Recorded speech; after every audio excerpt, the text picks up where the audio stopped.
The land we're meeting on today always was and always will be Aboriginal land, and I'd like to pay my respects to those elders past and present on whose land we're meeting here today. But we're also meeting just opposite truly precious public land here in what is the second biggest CBD in Sydney. Parramatta needs to be developed as that second cultural and economic hub of Sydney. Only by ensuring that we have jobs, we have a culture, we have a strong, viable community out here in Parramatta, are we going to be able to get rid of some of the major congestion problems that are affecting the CBD. The future of Parramatta is the future of Sydney.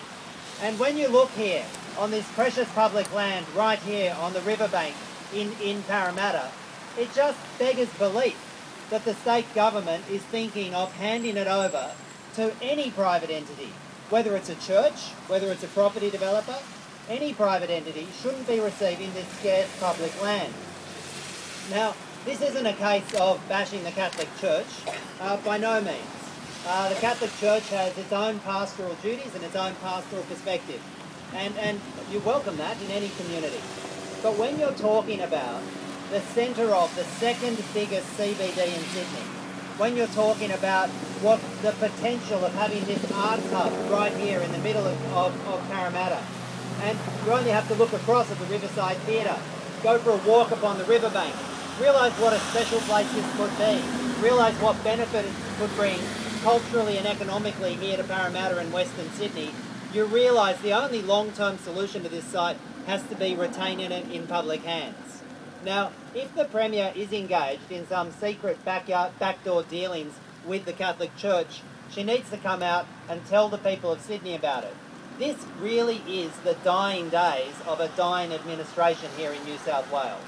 And to think that they're going to be making these kind of decisions, major land allocation decisions, in the heart of Parramatta, when we all know they won't be in office at the end of March, just beggars belief here in New South Wales. On any count, the Premier needs to come here and meet with residents, meet with locals out here at Parramatta and explain herself. How can she be thinking about selling off public land that only a matter of years ago was bought by the public to be retained in the public estate? Sometimes state officials have foresight. Sometimes state officials think beyond the next 2 months or the next 3 years. And when the public of New South Wales regained this public land from the King's School, that was the kind of foresight and forward planning that we expect of our elected members. And surely now, it's not too much to ask that the big decision having been made, that the fact that this land has been brought back into the public estate, now we can make a really simple decision about how best to use the public land for public purposes. And that's what this rally is all about.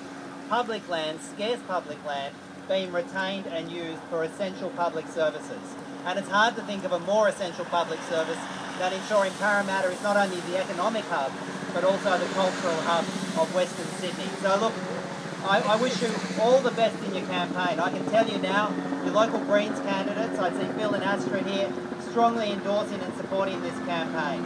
I can tell you now that the Greens in Parliament will always vote for public land being held in public hands. It's part of our mission in politics here in New South Wales.